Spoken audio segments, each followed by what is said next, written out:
Start हो गया बाजू बाजू अरे स्टैंड बढ़ा लो थोड़ा बढ़ा दे कैसा बढ़ा कैसे निकालते उनको भी होगा ना वीडियो कैसा निकाले यहाँ इधर नजदीक होता नजदीक नहीं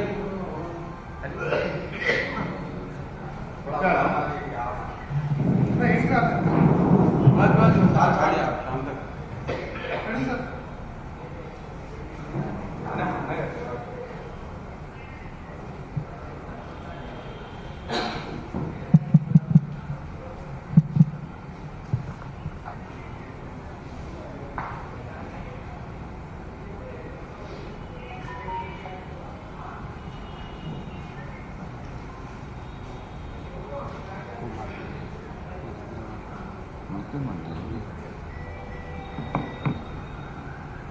शाम तक లైవ్ అయిందా? Okay, welcome friends. ఈరోజు ఈ పత్రికా సమావేశం యొక్క ముఖ్య ఉద్దేశం Telangana union of working journalist సంఘం ఆధ్వర్యంలో యూనియన్ రాష్ట్ర అధ్యక్షులు మాజీ మీడియా అకాడమీ చైర్మన్ అయినటువంటి అల్లం నారాయణ గారు, అదేవిధంగా నేను Askani Maruthi Sagar TUWJ general secretary, మా ఎలక్ట్రానిక్ మీడియా సోదరుడు రమణ కుమార్ టెమ్జీ జనరల్ సెక్రటరీ, అదేవిధంగా టీయూడబ్ల్యూజే కోశాధికారి యోగానంద్ గారు, అదేవిధంగా హైదరాబాద్ జిల్లా ఇన్ఛార్జ్ నవీన్ కుమార్ యారా, హైదరాబాద్ కోశాధికారి బాపురావు, సిరిసిల్ల జిల్లా అధ్యక్షుడు లాయక్ పాషా. ఇక్కడ మీ ముందు ఈరోజు ప్రధానంగా ఈ మీడియా సమావేశం నిర్వహించడానికి ఒకే ఒక్క కారణం, నిన్న జరిగినటువంటి కేబినెట్ సమావేశంలో మంత్రివర్గం ముఖ్యమంత్రి గారు ఒక నిర్ణయం తీసుకున్నారు. ప్రభుత్వ ఉద్యోగులు ఎంతో కాలంగా ఎదురు చూస్తున్నటువంటి ఈహెచ్ఎస్ ఎంప్లాయీ హెల్త్ స్కీమ్కి సంబంధించి విధి విధానాల రూపకల్పన కానీ వాటికి సంబంధించి ఒక అడుగు ముందుకేస్తున్నట్టు ఒక స్పష్టమైనటువంటి ప్రకటన రావడం జరిగింది. ప్రభుత్వ ఉద్యోగులు దాదాపు 7.14 లక్షల మంది ఉంటే వాళ్ళకు సంబంధించినటువంటి కుటుంబ సభ్యులు దాదాపు 24 లక్షల మందికి ఈ స్కీమ్ను వర్తించే విధంగా వాళ్ళు ఒక ప్రణాళికను సిద్ధం చేసినారు. సంతోషం, దాని విషయంలో కూడా మాకు ఎట్లాంటి అది లేదు. వాళ్ళు మన సోదరులే, ఒక ప్రభుత్వ ఉద్యోగులే, మంచిదే.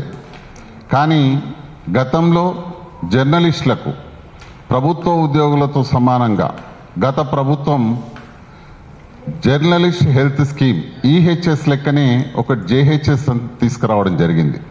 అది 2015లో వచ్చినటువంటి జియో నెంబర్ 65 ద్వారా అది వచ్చినది. దానికి సంబంధించి ఇప్పుడు జర్నలిస్టుల భవితవ్యం ఏంటి, ఈ ప్రభుత్వం ఏం చేయబోతుంది అనే దాని విషయంలోనే మేము స్పష్టంగా ఈ ప్రభుత్వాన్ని అడగడానికి ఈ యొక్క సమావేశాన్ని ఏర్పాటు చేశాం. కాబట్టి దీనికి సంబంధించిన పూర్తి వివరాలు ఇప్పుడు మా యూనియన్ రాష్ట్ర అధ్యక్షులైనటువంటి అల్లం నారాయణ గారిని మాట్లాడాల్సిందిగా కోరుతున్నాను.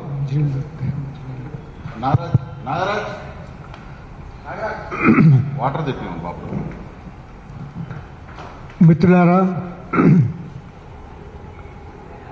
తెలుగులో ఒక సామెత ఉంది,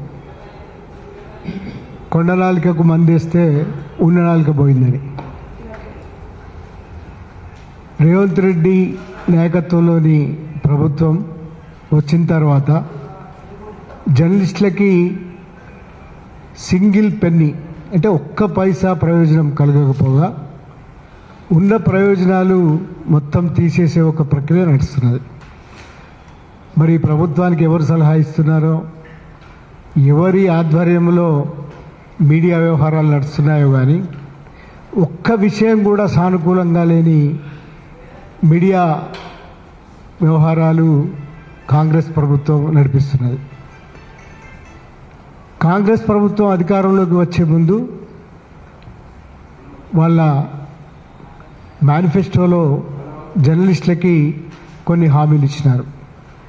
ఎట్లాగైతే తెలంగాణ ప్రభుత్వం వచ్చినప్పుడు హామీలు ఇచ్చినారో అట్లాగే టీఆర్ఎస్ ప్రభుత్వంలో హామీలు ఇచ్చినట్టుగానే కాంగ్రెస్ ప్రభుత్వం దానికి మించి హామీలు ఇచ్చినారు.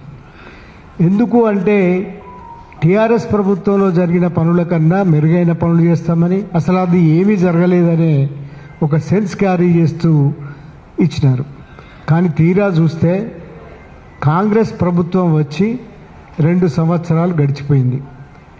ఇప్పటి వరకు కనీసం అక్రిడేషన్లు ఇవ్వలేకపోయింది కాంగ్రెస్ ప్రభుత్వం.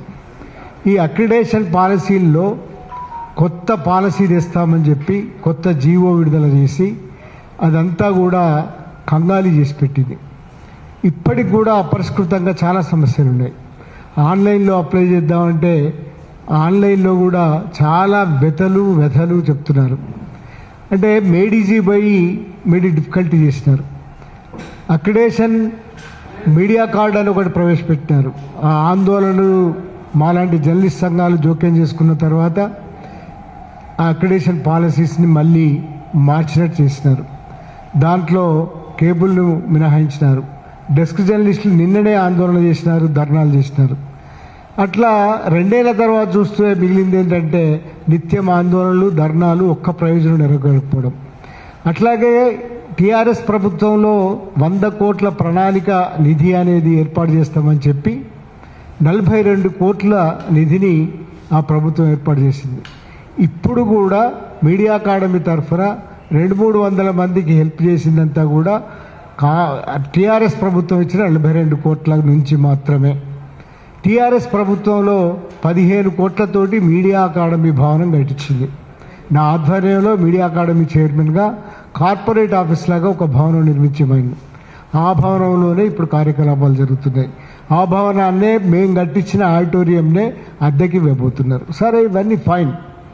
కానీ ఒక హెల్త్ టీఆర్ఎస్ ప్రభుత్వం వచ్చినప్పుడు, అంతకుముందు ఆయన ముఖ్యమంత్రి కాకముందే 10,000 మందితో Telangana union of working journalist ఏర్పడ్డప్పుడు టీజేఎఫ్ బహిరంగ సభలో, జనజాతరలో, కలం జాతరలో, జర్నలిస్ట్ జాతరలో సీఎం కేసీఆర్ కాకముందే, ఆయన సీఎం కాకముందే ప్రకటించిన అన్నీ అమలుపరిచినాడు.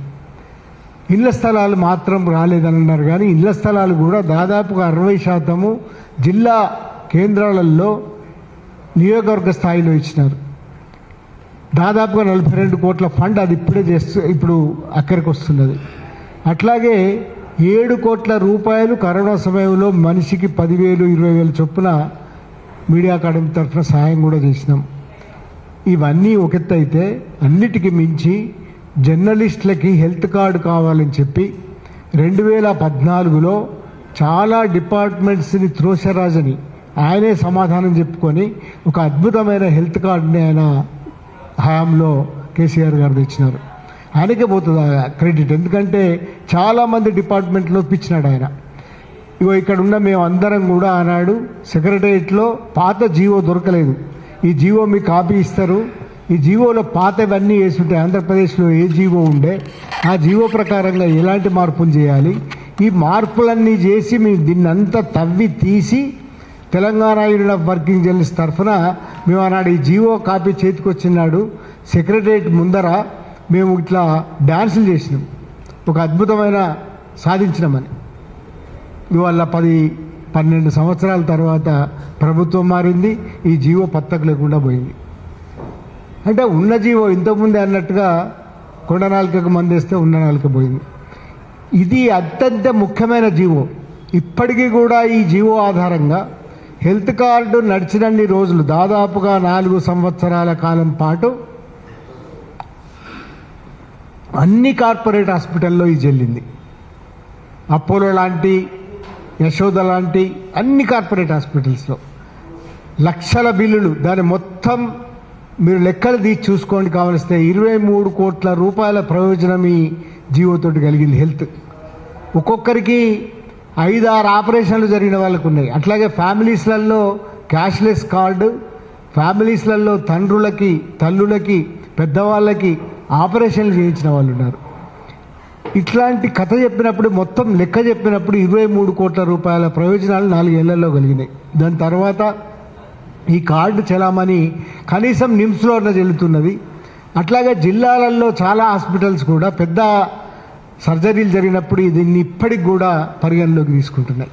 అంటే హెల్త్ కార్డు నడుస్తున్నది, కానీ కార్పొరేట్ హాస్పిటల్స్లో మాత్రమే నడవడం లేదు. ఇట్లాంటి స్థితిలో ఈ ఉన్నదాన్ని కూడా తీసుకున్నది. ఈ ప్లాన్ ఎట్లాంటిది? టీఆర్ఎస్ హయాంలోనే ఇప్పటికే ఒక డబ్బు అంతకుముందు ఒక 900 రూపాయలు కడితే మన కంట్రిబ్యూషన్ ఉంటే ఒక హెల్త్ కార్డు ఉండేది.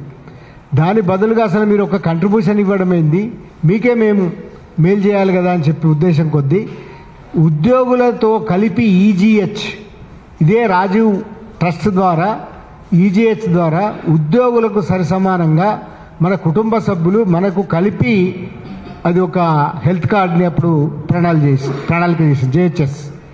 ఈ ప్రణాళిక ప్రకారంగా హెల్త్ కార్డు వచ్చింది. ఇప్పుడు ఉద్యోగులకి నిన్ననే ఒక ప్రకటన వచ్చి డిజిటల్ కార్డులు ఫ్యామిలీస్ తోటి కలిపి ఒక సంఖ్యను చెప్పి వీళ్ళందరికీ కూడా అనేక కార్పొరేట్ హాస్పిటల్స్ కావచ్చు, అట్లాగే దాదాపుగా 24 లక్షల మందికి కుటుంబాలతో కలిపి ఇప్పుడు కార్డును ప్రకటించినారు. ఇది కార్పొరేట్ హాస్పిటల్స్ బిల్లులు చెల్లించనందువల్ల గవర్నమెంట్లో దాదాపుగా 8 సంవత్సరాలు 9 సంవత్సరాల నుంచి దాదాపుగా 6 సంవత్సరాల నుంచి మన కార్డులు కార్పొరేట్ హాస్పిటల్లో చెల్లడం లేదు. ఉద్యోగులకు చెల్లలేదు, వాళ్ళకి రీఎంబర్స్మెంట్ ఉండింది, మనకు లేదు. కానీ ఈ కార్డు ఇప్పుడు తీసిన తర్వాత మనల్ని ఉద్యోగుల నుంచి వేరుపరిచినారు. ఈ ఉద్యోగుల కార్డుని టీఆర్ఎస్ గవర్నమెంట్లోనే హరీష్ రావు గారు ఆరోగ్య మంత్రిగా ఉన్నప్పుడు ఒక ప్రతిపాదన ఇది వచ్చింది. అంటే కొన్ని డబ్బులు కంట్రిబ్యూట్ చేయడం ద్వారా ఒక ఉద్యోగుల హెల్త్ కార్డ్ అనేది ప్లాన్ చేద్దామనే కంట్రిబ్యూషన్ ద్వారా వస్తే మేము వాళ్ళని రిప్రజెంట్ చేసినాం. స్వయంగా అకాడమీ చైర్మన్గా నేను, క్రాంతి గారు ఎమ్మెల్యేగా వచ్చి మేము అందరం కలిసిపోయి మన నాయకులు అందరం కలిసిపోయి ఆయనను రిప్రజెంట్ చేసినాం. మాకు వీళ్ళతో సంబంధం ఉన్నది కాబట్టి, వీళ్ళ హెల్త్ కార్డే మాకు హెల్త్ కార్డుగా ఉన్నది కాబట్టి దయచేసి దీనికి కంట్రిబ్యూషన్ కనుక మీరు నిర్ణయిస్తే జర్నలిస్టులకు కూడా కంట్రిబ్యూషన్ ఇస్తాం. మీరు ఒకవేళ కంట్రిబ్యూషన్ ప్రాతిపదికగా నగదు రహిత హెల్త్ కార్డు ఇస్తే మేము కూడా దానికి కంట్రిబ్యూట్ చేస్తామని చెప్పి ఒప్పించి వచ్చినాం. అప్పుడు అది ఉద్యోగులది అట్లాగే పెండింగ్ అయిపోయింది. ఈ గవర్నమెంట్ వచ్చిన తర్వాత ఈ 2 ఏళ్ల కాలం పాటు కూడా పెండింగ్లో ఉన్నది. రీఎంబర్స్మెంట్ల కాడ చాలా ఇబ్బంది పడ్డారు ఉద్యోగులు. వాళ్ళకి ఇన్నాటికి వాళ్ళ కళ్ళ తీరింది. దానికి ఉద్యోగులందరికీ అభినందనలు. మాకు ఎలాంటి ఇబ్బంది లేదు. కానీ వాళ్ళతో పాటు ఉన్న మా కార్డు ఏమైంది, మీరు ఏమన్నా ప్రకటించకుండా మా కార్డు ఏమైందో చెప్పకుండా వాళ్ళకు ప్రకటించి మమ్మల్ని మినహాయిస్తే ఏమనుకోవాలి? మేము జర్నలిస్టులు ఉన్నారా లేదా? అసలు మీ దృష్టిలో జర్నలిస్టులు ఉన్నారా? అసలు సంక్షేమం చేస్తున్నారు కదా, ఉన్న సంక్షేమం తీసేస్తే కథ అయింది. అసలు మాకు హెల్త్ కార్డు ఏది? మా హెల్త్ కార్డు కనీసం ఇప్పుడన్నా నిమిషంలో వెళ్తున్నది. ఆ హెల్త్ కార్డు గురించి ఏమీ మాట్లాడకుండా మీరు ఒక నిర్ణయం తీసుకున్నారు. మా హెల్త్ కార్డు ఉద్యోగుల హెల్త్ కార్డు తోటి ముడిపడి ఉన్న హెల్త్ కార్డు. దీని మీద ఆల్ ఆఫ్ సడన్ మీరు ఉద్యోగులకు ప్రకటించి దాంతో పాటుగా ఉన్న జర్నలిస్టులకు ప్రకటించకపోతే ఇప్పుడు ఏమైనట్టు? అసలు ఉన్నది ఆ కాస్త కూడా తీసుకున్నారా? ఆ కాస్త సౌకర్యం కూడా తీసుకున్నారా? ఒక్క నయా పైసా సహాయం కూడా జర్నలిస్టులకు ఇప్పటివరకు చేయలేదు. ఒక్క రూపాయి నిధి కూడా విడుదల చేయలేదు. 2 ఏళ్ల కాలం గడిచిపోయింది. కానీ కబుర్లు చాలా పెద్దగా చెప్పినారు. ఆ జేఎన్జే సొసైటీ ద్వారా వచ్చిన భూములు, దాని మీద క్రాంతి పేరు ఉంటుంది. మేము ప్రయత్నం చేస్తే అది సుప్రీంకోర్టులో చాలా దూరం వచ్చిన తర్వాత ఆ పట్టాలను ఇచ్చినారు సుప్రీంకోర్టు. అవి కూడా రద్దు చేసింది. మీరు ఇచ్చిన భూములు ఏవి? 4th city ఎన్నడొస్తుంది? మీరు భూములు ఏడిస్తారు? అక్రిడేషన్ కార్డు ఇవ్వరు, హెల్త్ కార్డు ఉన్నది తీసేసినారు. ఉద్యోగులకు ఏమి ఇచ్చినారు? మాకు ఇవ్వలేదు. మూడో వైపు 4th సిటీలో ఇస్తా అంటున్నారు. ఇళ్ల స్థలాలు ఇవ్వలేదు ఇప్పటి వరకు. పోనీ అకాడమీకి అందరికీ సహాయం చేస్తున్నా, మరణించిన జర్నలిస్టుల కుటుంబాలను కాపాడుతున్న పెన్షన్ పథకానికి ఒక్క రూపాయి ఇవ్వలేదు. అదే 42 కోట్ల మీద ఉన్నది. 15 కోట్లు పెట్టిన బిల్డింగ్ని ఇప్పుడు అద్దెకిచ్చి అకాడమీ నడిపించినట్టుగా తయారవుతున్నది. అసలు ఏమి చేసినారు మీరు? జర్నలిస్టులని ఇంత అన్యాయంగా ఎందుకు పక్కకు పెట్టినారు? అసలు మీకు ఎవరు సలహా ఇస్తున్నారు? అసలు మొత్తానికే సంక్షేమం అనేది మర్చిపోయినారా? జర్నలిస్టులను మర్చిపోయినారా? అసలు మేము గుర్తుకులేమా? ఉద్యోగులతో సమానంగా ఉన్న మా హెల్త్ కార్డులు ఏమైనాయి అనేది ప్రధానంగా ఇవాళ మీ ప్రశ్న అడగడానికి పెట్టినాం. ఇంకొక చిన్న విషయం ఉంది ఇక్కడ. టీఆర్ఎస్ గవర్నమెంట్లో అప్పుడు మనం దీన్ని విమర్శించడం నిజానికి, మేము ఆటో డ్రైవర్లమే ఎక్కువ ఒకటేనా, మేమంతా పెద్దోళ్ళం కదా అని. కానీ తర్వాత మేము కనీసం 30-40 మందికి 5 లక్షల రూపాయలు ఇప్పించగలిగినాం. ఏ పథకం కింద? అది తెలంగాణ ప్రభుత్వంలో అంతకుముందు పెట్టిన పథకం. ఎక్కడ అది? ఏం పథకం అది? హోమ్ గార్డ్స్, వర్కింగ్ జర్నలిస్టు, నా ఆటో డ్రైవర్స్ వీళ్ళందరికీ కలిసి సెక్యూరిటీ దాని కింద ప్రభుత్వం గ్యారంటీ ఇచ్చి ఆ సోషల్ సెక్యూరిటీ యాక్ట్ ప్రకారంగా 5 లక్షల రూపాయల జీవిత బీమా చేసింది. అంటే ఎవరైనా మరణిస్తే దురదృష్టవశాత్తు 5 లక్షల రూపాయలు ఇచ్చినారు. కనీసం 30-40 మందికి టీయూడబ్ల్యూ తరఫున ఇప్పించినాం మేము. అవి అదానికి ప్రతి ఏటా రెన్యూ చేయాలి. ప్రతి ఏటా కొంత ప్రీమియం చెల్లించి రెన్యూ చేస్తారు. ఇవి బీమా సంస్థల నుంచి ఈ సెక్యూరిటీ మనం కొంత ప్రీమియం కడితే 5 లక్షల రూపాయల బీమా 30 మంది ప్రయోజనం పొందినారు. ఇప్పటికీ దాని బీమా కూడా కట్టలేదు. మొన్న ఆటో డ్రైవర్లు సమ్మె చేసినారు. మనమేమో నోరు లేకుండా తయారైనాం. మనం దేనికోసం సమ్మె చేయాలో తెలుస్తలేదు. ఒక్కటి కూడా అమలు కాకుండా డెస్క్ జర్నలిస్టులు రోడ్ల మీదకి వచ్చారు. అక్రిడేషన్ల కోసం టీయూడబ్ల్యూజే రోడ్ల మీదకి వచ్చింది. అక్రిడేషన్లలో పాలసీ సిస్టమ్స్ బాగలేవని రోడ్ల మీదకి వచ్చినాం. ఇప్పుడు ఈ హెల్త్ కార్డ్ అనేది లేదు అనేది రోడ్ల మీదకి రావాల్సిన పరిస్థితి వచ్చింది. ఒక్క పైసా ఇవ్వకుండా, ఒక్క నిధి పెంచకుండా, ఒక్క పని చేయకుండా జర్నలిస్టులను పూర్తిగా విస్మరించిన ప్రభుత్వం తరహా బాగలేదు. మీకు ఎవరు సలహా ఇస్తున్నారో మాకు అర్థం అవ్వడం లేదు. కానీ జర్నలిస్టులు అనేవాళ్ళు ఒకవేళ మీరు అట్లా అనుకుంటే ప్రకటించండి. జర్నలిస్టులు మాకు అవసరం లేదని ప్రకటించండి. జర్నలిస్టులకు మేము ఏం చేయమని ప్రకటించండి. ఎవరు కాదనలేదు లేదు. అట్లా కూడా ఉంటారు. ప్రభుత్వం పట్టించుకొని జర్నలిస్టులు కూడా ఉంటారు చాలా చోట్ల. అట్లనే ప్రకటించండి. కానీ మేము చేస్తామని మేనిఫెస్టోలో పెట్టి మేము ఏదో చేస్తామని, మేము జర్నలిస్టుల పక్షాన ఉంటామని పెద్ద పెద్ద కబుర్లు చెప్తూ మీరు చేస్తున్న పని ఏమిటంటే ఆఖరికి మాతో ఉద్యోగులతో పాటు ఉన్న మా హెల్త్ కార్డును కూడా తీసేసినారు. మా సోషల్ సెక్యూరిటీ నుంచి వచ్చిన 5 లక్షల బీమాకి అది ప్రీమియం కట్టకుండా దాన్ని నిరాకరించినారు. అక్రిడేషన్ పాలసీని గందరగోళం చేసి ఇప్పటికి కూడా అక్రిడేషన్ లేకుండా చేసినారు. ఒక్క పైసా కూడా జర్నలిస్ట్ నిధికి మీరు జమ చేయలేదు. ఇళ్ల స్థలాలేమో 4th సిటీలో ఇస్తా అంటారు. దయచేసి రేవంత్ రెడ్డి గారి నాయకత్వంలో ఉన్న ప్రభుత్వం ఆలోచించండి. మేము ముందు మీకు విజ్ఞప్తి చేస్తున్నాం. మా హెల్త్ కార్డు మాకు ఉండనివ్వండి. ఉద్యోగులతో కలపండి. కావలిస్తే మేము ప్రీమియం కట్టడానికి మేము కూడా సిద్ధంగా ఉన్నాం. జర్నలిస్టులు 1000, 2000, 500 కట్టమంటే మేము మునుపట్లాగా కట్టతాం. కానీ మాకు వైద్యం కావాలి. అతి ముఖ్యమైనది విద్యా వైద్యం అనేది అతి ముఖ్యమైన ఖరీదైన ఒక సెక్టర్. ఆ వైద్యం మాకు దక్కాలంటే చాలా ఒక పొలిటికల్ ప్రెషర్స్ లేదా వార్తా ప్రెషర్స్, వృత్తిపరమైన రుగ్మతలకు లోనే చాలామంది చనిపోయినారు. మనం కరోనా సమయంలో చూసినాం. ఎక్కువ మంది జర్నలిస్టులు ఈ దాన్ని ఏమంటారు మెదడు బ్రెయిన్ స్ట్రోక్ తోటి చనిపోతారు, గుండెపోట్లతో చనిపోతారు. మన వృత్తి అలాంటిది. అంటే ఒక ప్రొఫెషనల్ హజార్డ్స్ ఉంటాయి మనకి. అట్లాంటి వృత్తిలో ఉన్నాం కాబట్టి మాకు దయచేసి ఉద్యోగులతో సమానంగా హెల్త్ కార్డుని కొనసాగించండి. దానిలో కలపండి. అవసరమైతే మాకు కూడా ఎంతో అంత మాకు నగదు రహితంగా ఒక్క పెన్నీ కట్టకుండా పాత ప్రభుత్వం ఇచ్చింది. మీరు అట్లా ప్రయత్నం చేయండి. కుదరదంటే మమ్మల్ని కట్టమంటే కడతాం. కానీ అత్యవసరము ఉద్యోగులతో సమానంగా మాకు హెల్త్ కార్డు ఇవ్వండి. సోషల్ సెక్యూరిటీ ప్రీమియం కట్టి ఆ సెక్యూరిటీని కూడా కొనసాగనివ్వండి. అట్లాగే ఇస్తానన్న నిధులు ఇవ్వండి. మీ మేనిఫెస్టోలో ప్రకటించిన ప్రకారంగా ఇస్తానన్న నిధులు 10 కోట్లు ఇస్తారా, 20 కోట్లు ఇస్తారా? వాళ్ళు ఆ 10 ఏళ్లలో 42 కోట్లన్నా ఇచ్చినారు. మీరు ఏమన్నా ఇస్తారా, ఇయ్యరా? అదన్నా ప్రకటించండి. ఇళ్ల స్థలాల మీద ఒక విధానం ప్రకటించండి అని ముందు విజ్ఞప్తి చేస్తున్నాం. దయచేసి ఇవన్నీ కాకపోతే మాత్రం Telangana union of working journalist ఒక సాంప్రదాయం, ఒక వారసత్వం, ఒక పోరాట వారసత్వం నుంచి ఉద్భవించిన సంస్థ. తెలంగాణ సాధించడానికి 14 సంవత్సరాల పాటు ఇక్కడ అన్ని సంస్థలతోటి, అన్ని పార్టీలతోటి కలగలిసి ఒక ఉద్యమం నడిపిన తెలంగాణ జర్నలిస్ట్ ఫోరం అనే సంస్థ నుంచి వచ్చిన సంస్థ. ఈ సంస్థ మామూలు కాదు. మేము ఈ విజ్ఞప్తి చేస్తున్నాం. ముందుగా మీకు ఈ విజ్ఞప్తిని మీరు పరిశీలించకపోతే ఉద్యోగులతో పాటుగా మాకు హెల్త్ కార్డు ఇవ్వకున్నా, ప్రీమియం కట్టకున్నా, అక్రిడేషన్ల సమస్య సజావుగా పరిష్కరించకున్నా, నిధుల విషయం తేల్చకున్నా, భూములు ఇళ్ల స్థలాలు ఇవ్వకున్నా కూడా భవిష్యత్తు మీరు జర్నలిస్టుల ఉద్యమం అంటే ఏందో రుచి చూస్తారు. జర్నలిస్ట్ ఉద్యమం అని ఊరికే ప్రకటనలు చేయడం కాదు. రోడ్ల మీదకి వచ్చే శక్తి ఉంది మాకు, ధర్నాలు చేసే శక్తి ఉంది. అంటే ఒక ఏదైతే మేము చేయదలుచుకున్నామో దాన్ని చేసి చూపిస్తామని మిమ్మల్ని కోరుతున్నాం. మొదలైతే మీకు విజ్ఞప్తి చేస్తున్నాం. దయచేసి మేము పెట్టిన డిమాండ్లని తప్పనిసరిగా మీరు తీర్చండి. మరి ఎన్ని డబ్బులు ఇస్తారో డబ్బులు ఇచ్చడానికి ప్రయత్నం చేయండి. అట్లాగే ఈ హెల్త్ కార్డు మాత్రం తక్షణమే ఉద్యోగులతో పాటుగా కలిపి మా హెల్త్ కార్డుని పునరుద్ధరించమని ఇప్పటికి కోరుతున్నాం.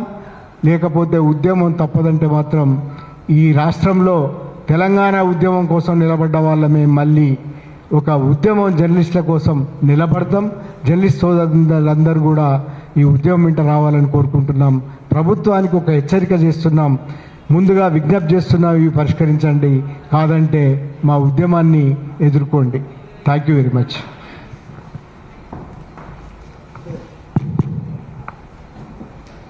మిత్రులారా, దాదాపుగా అన్ని విషయాలను అధ్యక్షులు అల్లం నారాయణ గారు ఇప్పటికే మీ దృష్టికి తీసుకొచ్చున్నారు. కొన్ని ఇక అంటే దాదాపుగా అదే దాంట్లో మనం ఒకటి కోరుతా ఉన్నాం.